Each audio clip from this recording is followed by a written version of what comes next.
I'm so glad you all are here. Let me do a little backstory before we start into this. I'm Michelle Fritsch. I'm a doctor of pharmacy, board certified in geriatrics, who did a huge life change. I've been an academic leader, a professor for 30-some years, in primary care practice, done lots of really great, cool things. I left all of that in 2015 when I saw the number of people who seemed fine, and they retired, and boom, their health plummeted for completely preventable ways. So we're going to talk about that in a second. But by being a credentialed healthcare provider who became an entrepreneur, I also became part of this group called Medipreneurs. So like Medi like medicine, preneurs like entrepreneurs. Medipreneurs is having its 7th annual event in this building in April. John has experienced, Tall John has experienced Medipreneurs. And others of you, I hope, will have a chance to experience Medipreneurs in a few weeks. And so it's... Sure, you don't have to go to Kansas City to do And you don't have to go to Kansas City or Cincinnati or Asheville or any place else that it's landed in the past. And so this one is going to be a gathering of all of the health professions. So far we have primary care physicians, specialist physicians, nurse practitioners, RNs, PTs, mental health providers, massage therapist who has an office right here in the building, pharmacists, chiropractors, acupuncturists. It's going to be an awesome gathering across the professions of entrepreneurs. And the whole purpose is, one, to create referral partners. We need to cross professional boundaries. Have you ever been to a provider of any kind who's like, oh, yeah, I don't really agree with what they're doing. That's like not real medicine, so we're not going to talk about that. It's time for that to end. It's ridiculous. And so we're going to bring all of these people together, talk about ways for referral, for collaboration, and all the people trying to solve the mess that is currently healthcare.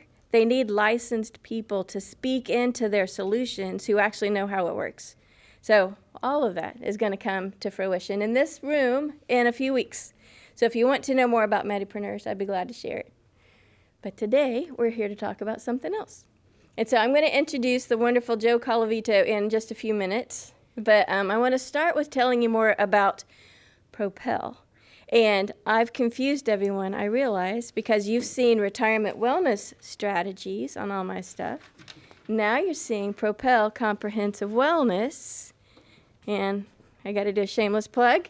If you'd like a signed book, you are welcome to talk to me about that, because I've been trying a lot of different ways to get people's attention to say, wow, there's so much we need to talk about when it comes to being safe, healthy, protecting your family, and living within your purpose when you get to the whatever phase is coming next. I was talking to a lawyer just a few days ago, and he was like, I will never retire. That's fine. But things are still going to change, and there's still a lot of prevention we could do around that. So I want to talk about the powerful combination that is Propel, Comprehensive Wellness, and the Life Purpose Scan. And that is something that many of you have experienced. So if you have yours, we're going to refer to it in a minute. And if you don't, when we get to that section, I've got sample ones, and I'll pass them around so everybody has something to look at. All right.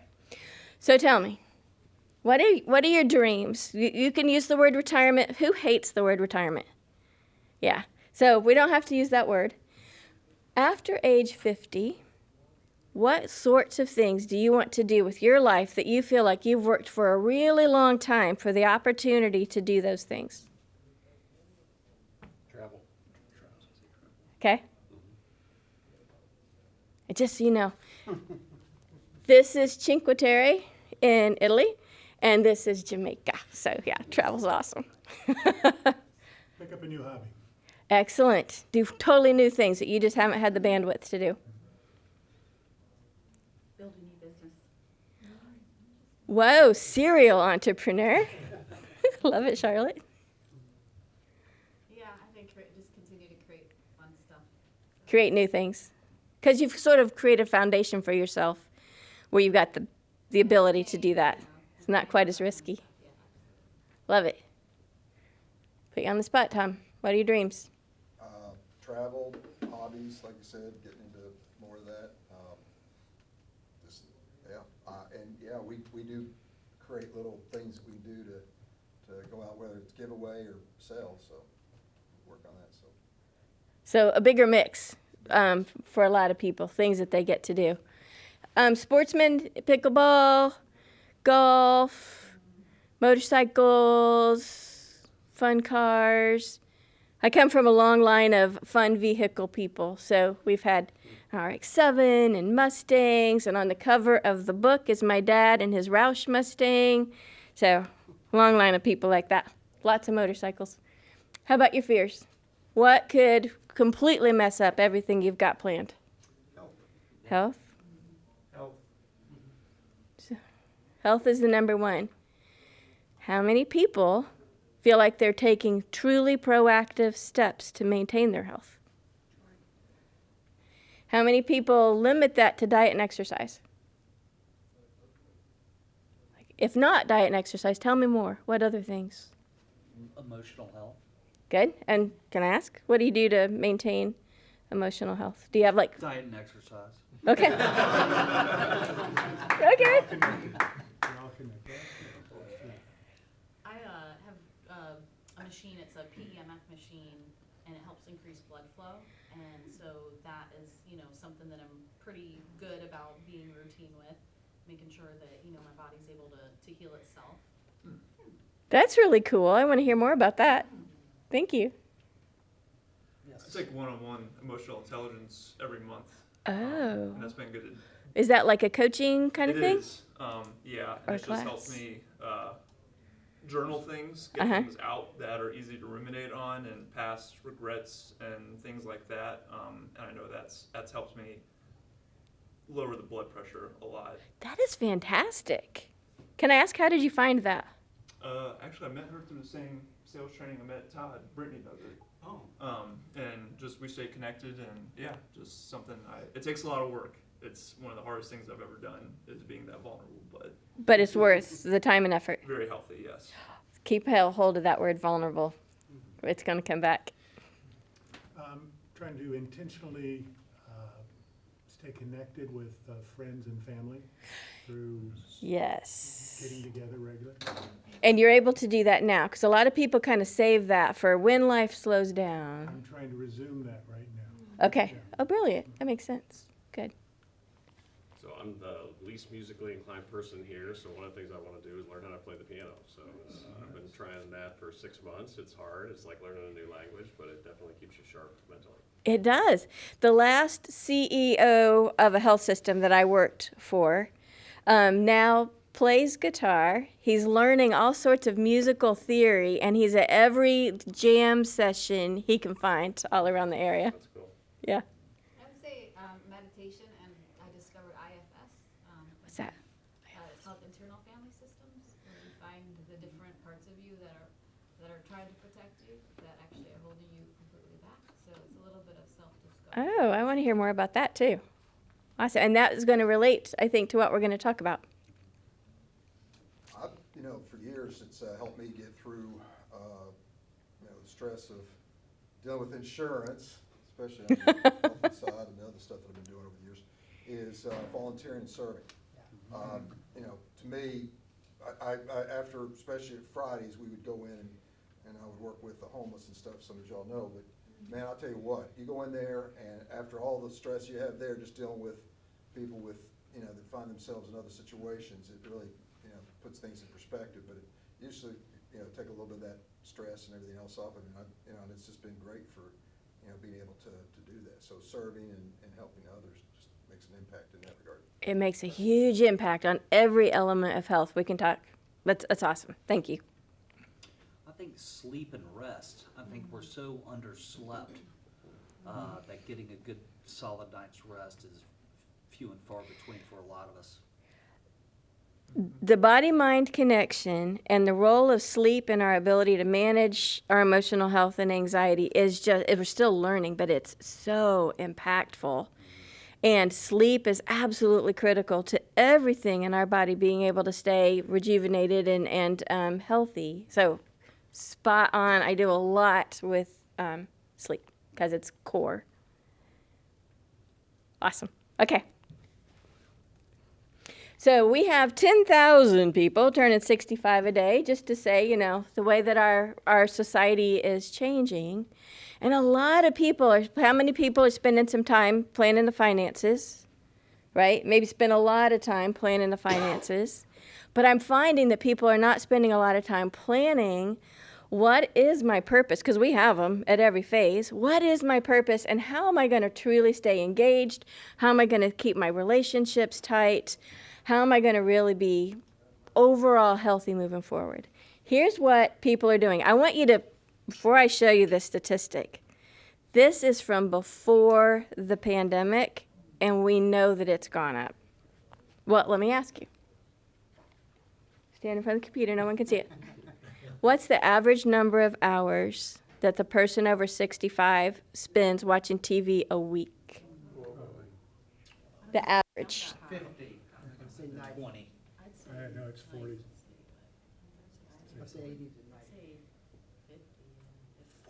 Now, we're talking people over 65. How many people feel that that's old, be honest? How many people know that that is far, far, far from old? Yeah, me. Far, far. I've turned that this year, yes. That is far from old. Oh my, and we all have our perceptions. As everyone heard, the old is always at least 10 years older than you are right now. Right, like, my grandma was 97. She was not old, and don't you dare call her old. So what we're finding, and again, this is pre-pandemic, 51 hours a week. Let me just say Netflix is not a health plan. It is not good for your social health. You're not out with other people. It is not good for your emotional health, no matter what you're watching, but some of it really makes it bad. It's certainly not good for your physical health. People tend to sit on the couch, and then their back starts hurting, and then they don't want to get off the couch because their back hurts, and it's just this really horrible cycle. The things that we eat sitting on the couch, how many of us eat our healthiest food while on the couch? It just doesn't happen that way. So this is not great at all. Now, when I started doing this, I only worked with people one-on-one. And I've been blessed to work with a lot of people one-on-one. And one of these men, it was his wife that wanted him to start working with me. And I appreciated his honesty. Our first conversation went something like this. All right, I don't want to work with you. I don't have time to work with you. I have no desire to do this. The last thing I need is some other woman yapping at me about what I should and shouldn't do. And the only reason I'll do this is not catch hell from my wife. I said, fair. Fair. Yeah. I said, we will start on your terms. We're going to start with this, kind of talked about step one. I said, I'll take no more than 15 minutes of your time. Can we schedule it? So we did. We spent 15 minutes to the minute. I said, do you want to do this again? He's like, yeah, fine, well, we'll do it. We'll do the next step. By the fifth one, he goes, oh my gosh, I look so forward to this. This is my therapy. This is my chance to work through all the stuff that's going on in my life. When we started that process, he was, by technical terms, morbidly obese. He spent a lot of time, he loves to take photographs, and that requires kind of hiking and being different places, and he was finding it harder and harder, and he was doing all sorts of therapies for his knees, and we were working through therapeutic options, in addition to his doctors, what he could do. As of last I heard, he has lost 84 pounds. And it's not a diet or exercise plan, it's a mindset plan. He has completely changed. We realized why he was stress eating and how he was stress eating, and over time found options. And it's revolutionized his ability to climb stairs and go places and take photographs, and it just kind of changed everything. And again, it wasn't a magic diet or go to the gym every day. It was really changing his why and types of foods he was consuming. So we really look at health in all of these different ways, which is different. A lot of people are like, oh, I'm fine. I've got a great doctor. I love that you have a great doctor. That is fantastic. But how much time is your doctor really able to spend with you? And part of the reason for medipreneurs I mentioned is all the people in healthcare are staying in their lane. You know, I diagnose things and I prescribe things. I tweak your back and I tell you to get off every medicine you've ever taken. Depending on the type of practitioner, whatever they say, they do their one thing. But your health is so much more. It needs to be coordinated, and all the pieces and parts are absolutely important. So the reason I confuse you all, I still work with people one-on-one through the entire process. That's retirement wellness strategies. But it's a very time-consuming, super fun, but time-consuming process. So I only work with 5 people at a time. So during the pandemic, working with a business partner in Baltimore, we're like, we could turn this into something that a lot more people could find benefit. And so we've spent the last 3 years now taking the entire process and breaking it down into tiny bite-sized nuggets. Every video in the process is 3 minutes or less. Well, with maybe 2 exceptions. Every workbook piece is 3 minutes or less. Every piece of it is just little bits. And so it makes it very doable. Every month you get about 3 minutes a day or 20 minutes a week of information, and gradually it builds that entire wellness portfolio with all these different pieces and parts. Does that make sense? So that has been a fun thing. It was totally unexpected. You know, we're kind of like you multi-potentialates over here where you keep changing what you're doing. Once we got shut down, we were going really, really stir crazy. Like, well, we can get together and make videos. And we created the program. And just so you know how we met, I realized as a clinician that, wow, purpose is the linchpin. When somebody finds in each phase of life what is there already inside of them, purpose, which is way different than staying busy, when they find purpose, their health goes with it. They're around more people, so socially they're healthier. They are more able to be active. They're off the couch, not watching TV a whole lot more than the average person. So many benefits. And people looked at me and they're like, yeah, what do you know about purpose? You're a clinician. And so, interesting series of events. I met Joe Colavito, who has changed everything in my life, as we're going to talk about in a few minutes. So I just want to tell you a couple fun stories. Well, hopefully food is coming. They're bringing the food in, Yay! yeah. Good. Okay, let me tell you my stories, and then we'll take a break. So one of my clients was a football player for the Dallas Eagles, the very first professional football team. Isn't that wild? They became the Kansas City Chiefs, who everybody's heard of lately. They became the Kansas City Chiefs. He and his wife had 3 sons. One of those sons is a Super Bowl ring-wearing football player. And the other 2 are very professional men as well. And when I was speaking to the dad and his wife about their plans for the future, we got, there are a lot of things we need to talk about that we don't want to happen, but if they do happen, how much better if we've got plans. He's like, oh, those things are sad. We don't talk about those. Our 3 boys will take care of it. And I asked one question. When's the last time your 3 boys agreed on anything? Anyone else relate to that in your family? And the answer was never. So it kind of allowed us a chance to start talking about those things. I'm going to take a sip. That also led to an opportunity to work with the NFL alumni for a while. And through that, I met the most amazing people. So I just want you to know that this doesn't all come from me. Nobody wants to listen to me talk all the time. So the person that provides the diet information for Propel was a dietitian for the NBA. She's now the dietitian for the #1 NCAA basketball team. So I've been talking to her about maybe feeding them more junk because Randy and I are really fans of the '2 NCAA basketball team.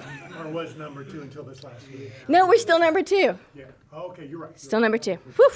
Depends on the poll. But anyway, #1 lost last night. she did feed him junk. She did it. I love it. Left some fried chicken in there. So diet information. The stress management tools we use Some of them come from special forces, things that they use to stay really mentally focused, to be able to take things out and calm themselves completely. I mean, you can reduce your heart rate, you can reduce your breathing with the right stress reduction techniques. And just a couple of stories of people that I've worked with and what they ended up doing on the purpose side. So there's a man who's a high functioning go sales chief sales officer who is in Boston, but he spends a lot of time in Chicago. So he's flying, going all the time. He was looking for what is his purpose in the next phase. He lives in Boston and really is bothered by the erosion of the seashore. So every time a big storm comes through, I'm like, oh, here it goes again. But he's now running for kind of really local political positions where he could help change that. And just two more. This is my favorite. You may have heard me say this before. A airline executive, through a family event, recognized that when a neonate, when a baby is born preemie, their neurologic system continues to develop, and it does so most effectively with skin time. But those parents often have other children, they've got jobs, they've got things, and that baby's in there for months. So he goes and skin times babies. Goes in, takes his shirt off, holds these little bitty 1 gram babies, and gives them that chance at life. Isn't that beautiful? Another one is in the Detroit automotive world, an executive up there, and he's really bothered by the environment and things that are happening. And so his back porch now has a whole bunch of solar panels as he's trying to kind of figure out what his role will be when he leaves his job and how he's going to contribute to this issue. So when the power goes out in that part of the Detroit area, everybody comes over to his back porch and plugs in their phone. So it still works. A lot of people have successful careers, and then they fall into a trap. And it's the pit that we are here to help you avoid. And anyone want to guess? What are the 3 biggest things that are causing people to not achieve their dreams and live a long term into retirement? Lack of advanced planning? Netflix. They don't have a purpose. Don't have a purpose. How many of you seen somebody nearing the time when they're going to wrap up their career and they get into hyperdrive mode? I've got to get all of these things done. My successor's not ready. Yeah, I'm looking at you, Jeff. Did you just experience this? I'm not going to go to the doctor. I got plenty of time to do that once I retire. You know, I'm not going to get my steps in today, but that's okay. You know, I got plenty of time to do that when I retire. I'm just going to stay here behind my desk and get it done. That doesn't always work out so well. The other one is the divorce rate is beyond fathomable skyrocketing in people over 50. We could spend a day talking about that because it's multifactorial, but it's happening. And then the suicide rate is probably the primary thing that took me out of my job and said, you've got to get in front of this. But it also is, besides suicide, the number of people that just lose their sense of self. They become shells of themselves. The last executive I worked for, he finally retired, and when he went home and told his wife, you know, after 40-some years, I'm retiring, she said, you're not going to be in this house. And to this day, it's been a little over 2 years, he goes to the library every day and writes books. Like, she still won't let him in the house. So many things. People just become not, you know, he was a man, a well-known person, and now that has all changed. So we find that once we can plan health, uncover purpose, then the rest is smooth sailing. So much better, so much healthier, living so much longer. So one of the key pieces of this we found is around purpose, and there are ways that we can know if somebody's truly ready to make a big life transition and they're going to be rock solid and do great, or if we need to maybe shore up some holes in the plan beforehand, and that is through the Life Purpose Scan. So Joe Colavito, again, I met him sort of serendipitously at the end of 2020 when people were challenging me about, what do you know about purpose? Why are you, you're outside your lane. Healthcare is all about lanes. You're outside your lane. I met Joe. We were working with one process at that time, and then 2022 summer, this new process started, and it has been pretty wild since, especially since November. What'd you call it yesterday? We've been hair on fire Yeah. ever since. Well, So- she was hair on fire. I was just bald. So it's a huge privilege to introduce Joe to you. Thank you, Michelle. First of all, I just want to tell you it's an honor to be here, and I was individually impressed with every one of you. You obviously are a master at networking, and you stood up, and I mean, just the way that came out, I'm like, wow, that's good. I'm going to have him write mine for me, even though you're the writer. I mean, that was good, right? But I just saw so much synergy between every one of you in terms of you almost could stack you in a row like dominoes and walk you into an environment, and everybody could just play their role, and somebody would be so comprehensively cared for as a business owner. So, and I sincerely mean that. So as you get to know me, what you realize is I don't say it unless I mean it. So you just kind of got to get used to that. Sometimes that comes out really well, and sometimes I hurt people's feelings. So we'll just cover that. Life Purpose Scan, just really quickly, where did it come from? And I shared this with Chris. I wasn't sure I was going to share it today, but I really can't, Michelle, without letting him know where it came from, right? It came from, we lost 5 young people between 2007 and 2011 to suicide in the area that I was living in Atlanta. And it was on my heart, but I didn't know what I could do about it. Wrote a little book to try to get some of that out of my heart. You'll never find it because I never really released it, but I got it out of my heart, and I tried to use it at a private school in Atlanta, and they weren't comfortable using it because it was too real. And it was, because it was raw. It was just getting my emotions out. And then, unbeknownst to me, my daughter in 2015 decided she didn't want to be on the earth anymore. She's still here, because sometimes I forget to say that. But because of that, I really had my antenna up. And then I met Michelle and a number of other people in the 2022 timeframe, and just made a decision that we were going to go after the answer to one question. How can we, as leaders, tell if somebody is living in a compromised state? Wouldn't that be cool? If we could actually go upstream and figure out, before we can see the observable behavior, the drop in performance, all the other things that come with it, everything that was on this slide, what if we could see that in advance? And we believe that we can. And so that's where we started this journey. Do you want to do the slide thing? Because I'm way too animated to do that. All right, so when you look at that logo, and you don't have to go back to it, Michelle, when you look at the logo, we believe that there's 2 steps to this, right? When we have self-discovery, and I heard you speak to that, Lisa, right? And then we have guided discovery. So you know you, we help you know you, and we come together at this table in the center. But how many of you, and I heard Jeff say that he's the least musical person in the room. I definitely challenge that, because I got 0. I got nothing. Like, I can hum off tune, right? By myself, right? All right. So how many of you believe that if you heard someone come in and strum a guitar, that you would be able to tell if those 6 strings were in tune versus out of tune? How many of you think you could tell if they were out of tune? Okay, all right, so Chris is with me, that's good. All right, what was your name? Chuck. Chuck, so Chuck and Chris and I are the only ones that are tone deaf, all right? But the rest of you would be able to tell. Well, the challenge is, when most of us can tell when an instrument is out of tune, very few of us can tell when a human is. So just strum that if you don't mind, Michelle. If Ken, this is her husband. This is the sideboard. Football never hurt anyone.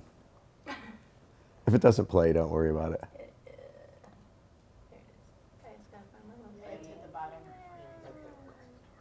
All right, here we go.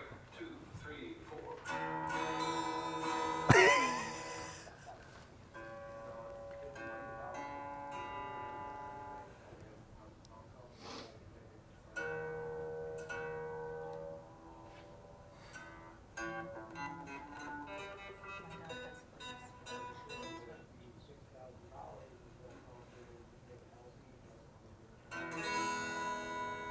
That's better. Let's try this again. What if every one of you could have access to something like that little red tuner, digital tuner you put on the thing, so you would be able to tell within 20 or 30 minutes if somebody was living in or out of tune? That's the vision. That's what I want to talk to you about today. How many of you experienced the life purpose scan, had a chance to take it yourself? All right, thank you for doing that. Actually, do that again one more time. Hold your hand up. I've got a If you need a sample, Michelle's got a sample. Okay, and this really isn't about the life purpose scan itself. It's about the vision of what we're capable of doing. So many people are burning out, turning over, right, in corporate America, Lisa. You got all that going on. But there's just incredible rates of people getting anxiety and depression, and it can go all the way up to suicide, okay? So what we realized is that we have to get out ahead of this. So what are we getting ahead of? Observable behavior, outward appearance, and performance, right? For years and years and years, that's what we've been focused on, right? Hey, he looks good. She sounds good. He's performing well. Man, she makes it happen. But inside, they're dying. And nobody knows. And you can go for all the superstars you see that are in the news, you'll hear about those. But there's hundreds and hundreds of others at all ages and phases that you won't hear about. So we just want to figure out who's living out of tune, figure that out as soon as we can so we can come alongside them and give them more support. Make sense? Okay, go ahead, Michelle. Oh, actually, self-discovery, boom, guided discovery. You take it from 10 to 13 minutes. We meet with you for 30 minutes twice or maybe an hour, and we just help you hear yourself and where you're in tune and where you're out of tune. But this is what we're really after. Everybody needs an opportunity to fully express their unmet needs, to fully express the voice that they can't get the courage and the energy up to actually speak the words of how much they're struggling, because they might be embarrassed and they might not want to be vulnerable. They might not want to go to a session every month, right? They might have someone like you around them that builds that trust that they could. So you can flip it, Michelle. That's what we're trying to do. Our purpose, I'm not even going to read it, right? Our purpose is really easy. We're trying to teach people how to connect with people to improve their decision-making capacity and their well-being. If you can make good decisions, your chances of having well-being go up. If you're not making good decisions, your chances of having well-being go down over time. And our mission, in simple terms, is run after one. We believe that somewhere in your sphere of influence, there's someone who needs you to run after them right now, today. But we don't know who they are. But if you had access to be able to test 100 people in a high school, you could tell the principal, those are the 17. Get to those 17 now. These 23 might need it over the next month or so. These are actually good, but when they say they're good, they're actually good. So imagine if you didn't have to invest all of your equally allocated time to people because they were actually good. These need a little, these need a lot. Well, there's a huge supply-demand issue going on in the world right now. Those who need counselors and therapists have a long wait to get to them, or can't get to the right one, or they just can't get enough time, or they can't afford it. So we're trying to empower you and everyone we come in contact with to actually be a digital tuner.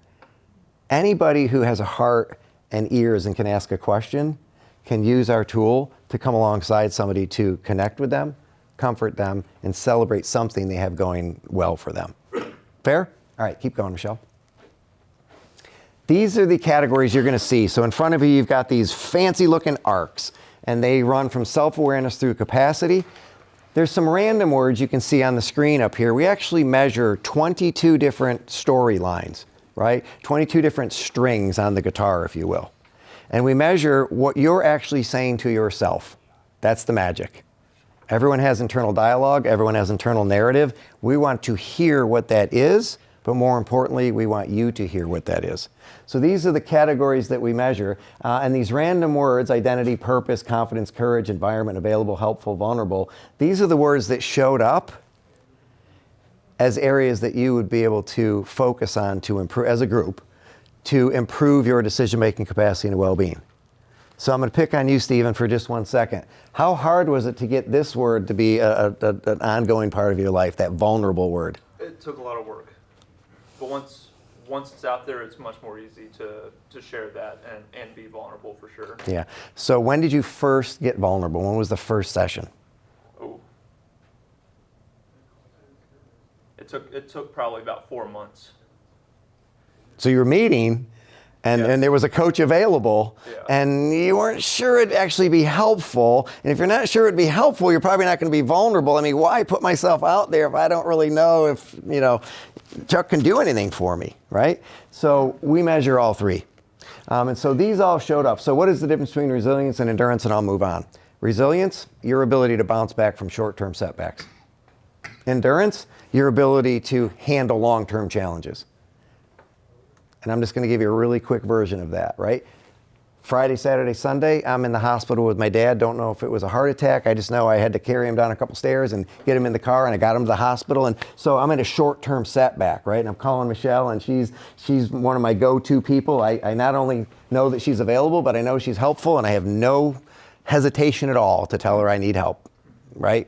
It's okay. We're all weak at some point in some way. So she's helping me, but that was a short term, right? So I'm bounced back. I'm here. Like I drove down here today, and I'm excited to be here, and I'll drive back today. So short term, I got resilience.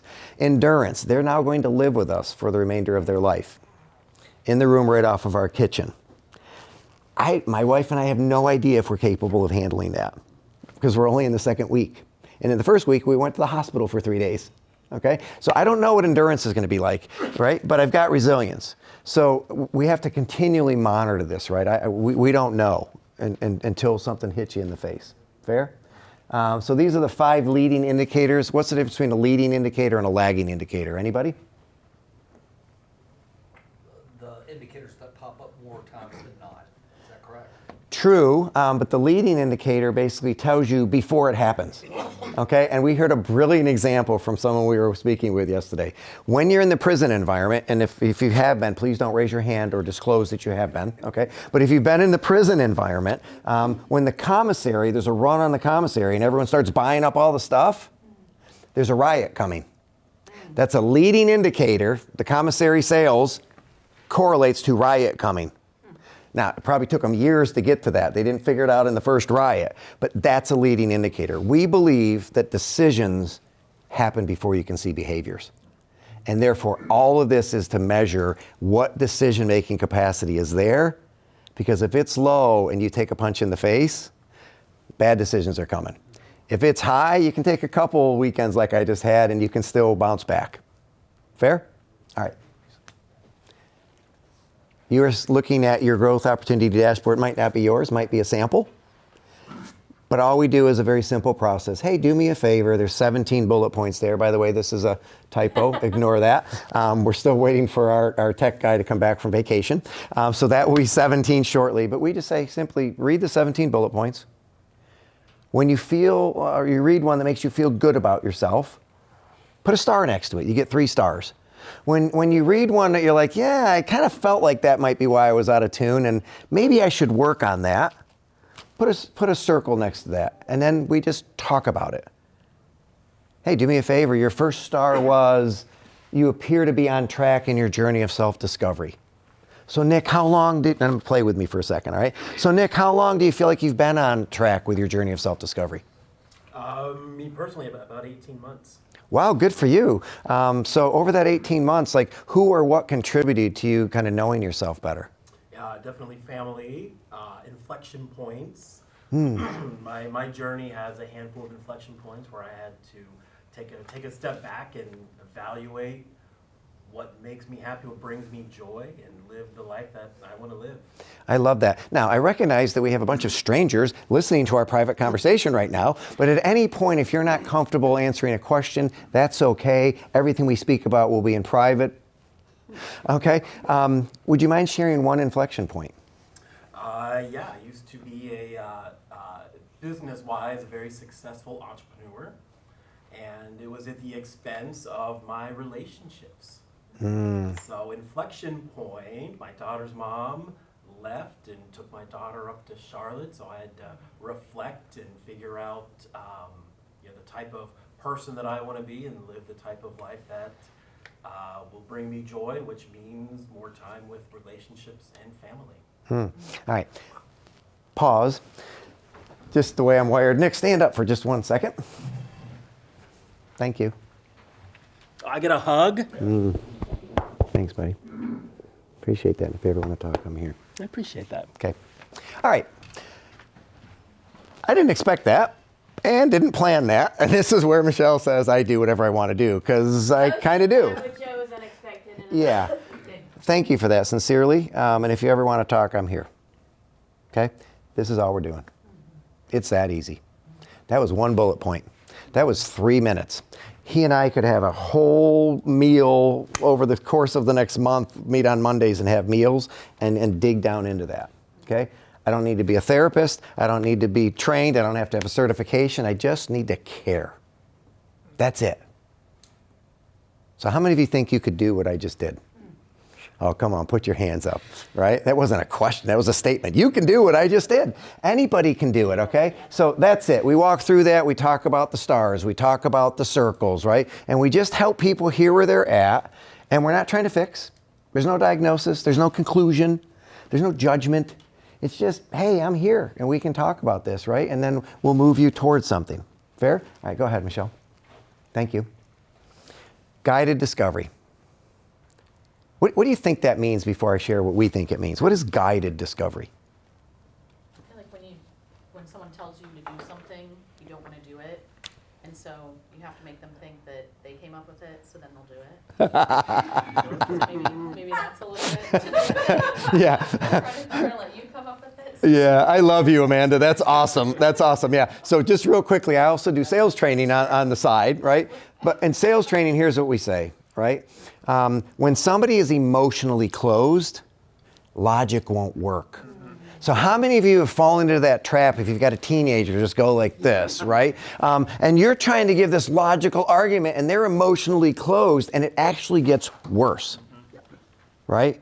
So what guided discovery is Lisa, what is guided discovery? I was going to say it's asking questions. That's it. Every other assessment you've ever taken on the planet does this. You tell them about you, and then they tell you about you. Ta-da! I took your words and I put them through a word processor and I brought them back so you'd feel good about yourself. Congratulations. You just took every assessment that's out there on the planet. We're the complete opposite. We have one purpose. We ask about you so that we can ask about you. That's it. And it is so rewarding to just know that, wow, so you were just trying to get a jump start to this conversation.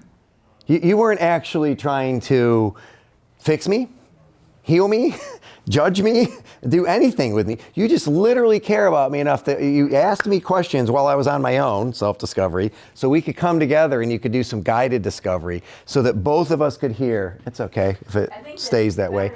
So that both of us could just hear where I'm at and where I'm out of tune. Okay? So I'm going to give you a real live example. Working with a young girl at a university. She's got straight A's. Her mom has been a lifelong friend. And she said, I'm not going to tell you anything about my daughter. I just want you to do what you do. I'm like, awesome. I would rather you don't, because I would like to do what I do, which is show up unaware, ask a whole bunch of questions off of this tool. And so we have a chart that looks just like this one, right? These little arcs, and it measures momentum. How much momentum is this person making? Do they feel noticed and heard and understood? Are they coachable? You know, these are things for us as guides, okay? So I can see she's got like 3/4 tank of momentum. She's like 70% on noticed. She's over 50% on coachable. I'm like, this is going to be a great conversation. And as we're getting to that part of the guided discovery, I'm like, hey, so do me a favor, Charlotte, and you can answer this if you don't mind. Do you feel like over the last month or so that when you wake up in the morning, it's like there's a tailwind and it's just blowing you the right direction, everything's just working in your favor? Or do you feel like it's more of a headwind and there's just something holding you back? Kind of a headwind. Okay, and we would talk about that. I'm not going to put you on the spot right now. Okay. So this young woman says, yeah, headwind for sure. And I'm looking at the graph going, not at 80% of everything else you answered to get me this chart. And in the moment I panicked. It's like, we don't know what we're doing. We don't know what we're measuring. It's got to be wrong, right? But it wasn't. What was wrong was 2 days before that, she made a very bad decision and drove her car without any water in the cooling system. And she broke the car, so her parents had to get her a new one. So she was in a temporary 2-day funk. And I listened. And then I said, how about before that? She goes, oh, before that, tailwind. Everything was working. Everything was great, but now everything's horrible. I'm like, well, is everything horrible? Or you made a bad decision with your car and your parents are upset. And that's what happens. Self-talk tells its own story to the point where we ruminate. Who said ruminate? You said ruminate, right? And that's what we do. We ruminate. So that's guided discovery. Guided discovery is simply just showing up, being present with purpose, asking questions for the other person's benefit until both of you can hear where they're telling themselves a story that doesn't make any sense. I want to share something. Again, coming from healthcare for a lot of years, I learned some important lessons, and this speeds the process of these important lessons by light years. So I've worked with a lot of older women who are from an era when things would happen that shaped their life from that moment on. Horrible, horrible things, but in an era where you couldn't talk about it. And so they lived with that, and it shaped who they were and how outgoing they were in life and how they lived their life and the types of relationships they had. Once we got to the bottom of that thing that had happened decades earlier, and they got the therapy they needed and they could release it, the rest of their life was completely different. And I didn't realize how much that would be true with the other gender until I got to spend a lot of time in the VA and talked to military leaders. And then I've worked a little bit with NFL, with elite athletes, and then I've worked with now a number of executives and CEOs. And the more in control someone feels they have to be, I'm in control of my body and what it's capable of doing, I'm in control of my company, I'm in control. Someone stole that control at a very tender age, and they've spent their entire life fighting against that. May not be anybody's story, or you may know people who have that story, but still, it's amazing. This tends to bring out those stories a little bit more quickly and allows us to get people the help that they need. So we're not counselors. We're not here to do that piece. But oh my gosh, to get to it faster. Somebody said yesterday that they went to a counselor and the counselor probes and probes and probes and probes until they figure out what the issue is. No probing. This immediately kind of hones in on what's going on, which is amazing. So it's exactly what I've needed for Propel, or even for people I work with one-on-one, and to kind of figure out if somebody's self-awareness is rock solid. Their values, they live their life every minute of it by those values. They've got a super strong support system, and they're willing to be vulnerable with them and use it. They've got a nice tailwind going on. Retire, go for it. You know, whatever's coming up, you're going to handle it. You're making good decisions. But if those things are not so great, they're operating at 3/4 of a tank or less, there's room that we could help them overcome that, improve their decision-making capacity, which allows them to make better decisions moving forward. And we've only been doing this for a short time, it feels like, but amazing. The stories we've heard, the ways that this has played out, and we're in the beginning, we thought, oh my gosh, it doesn't work. It does, and if you want to get into the math, statistically, it has shown that it absolutely correlates with decision-making capacity, and beyond the normal, this is the threshold of correlation, is 0.7. Every metric was 0.81 to 0.87. That's, in the geeky academic world, that's huge. Is good. Yeah. Couple quick things. This is a really strong scan, right? So this person looks good, right? I mean, this is a kind of person that's going to fall into, you know, hey, maybe if we met once a month, maybe if we, you know, I'm here if you need me, kind of thing. But imagine if it was the opposite way, right? And instead of it being heavily colored, it was heavily white. All right. This is a little epiphany we had yesterday, talking to a bunch of coaches who are leaning in and wanting to do this, you know, with us. Growth happens in the white space. I tend to get more excited with the person who I see a lot of white space than I do where I see a lot of color. Because they just need to hear themselves talk for a while. They just need to hear how it's going to play out. So growth happens in the white space was pretty cool. And then the final thing I'll share, and Lisa, chime in on this if you want, but many of us had our lives changed when Jim Collins' book, Good to Great, came out. It was 21 years ago now. And Good to Great came out, and he asked the two questions that literally changed the face of the way that human resource leaders and talent acquisition started to play the game. Do we have the right people on the bus? Do we have him in the right seat? See, everybody knows it, right? But what we would like to introduce is, we love Jim Collins, and we love that book and every principle in it. We think he missed the third question. Who's driving the bus? Well, there's that. That's a decent question, but let me blow your mind for a minute, okay? Does that person have the decision-making capacity and well-being to lead from that seat right now? You can be in the seat, and you could have been properly recruited. Since I was an executive recruiter, I know how to do that. Yes, Amanda? Right? Okay. But you can be in the seat, be totally talented and the right fit for the role, and have no decision-making capacity and no well-being because your parents just came to live with you. And you just spent the whole weekend in I'm not making my best decisions this week. And you're listening to me. No, that's okay. But you get the point, right? So that is the question that we're setting out to answer in corporate America. So we have 3 versions. Life, purpose, and youth, which is my heart. I want to get to more youth before they make bad decisions. If they would understand their identity, their purpose, and their values, and use that to navigate And so the they don't support network. so they don't end up living under the influence, right? You're worried about them driving, they're living under it, right? There's people, social media, all this stuff hitting them, okay? We can do that in career, and then Michelle, I promised her that we would do it at the legacy level if she would just help me build my dream of the youth, okay? And in between, we're just connecting. So that's really it for me. We can tell when people are living out of tune, and we can get where they were out of tune pretty quickly. Nick, thank you again for playing, and I truly am available to you. And then I'm gonna do what I always do, and it drives people crazy when I do it, but here is my mobile number. And if you need to talk to somebody, all you have to do is text me and say, I need some time. If you need to text me and just say, hey, I took it and I want to chat with you or Michelle, or I didn't take it, but I'd like to, or I got a 17-year-old son I don't know what to do with, all right? It might not be Michelle or I, because now we're blessed that we've got a team of about 20 that we're certifying to do this. But we don't want anyone to feel like they didn't have somebody to speak to or to be heard by. Okay? Yeah. Thank you, Michelle. Awesome. So just wrap up one more little piece.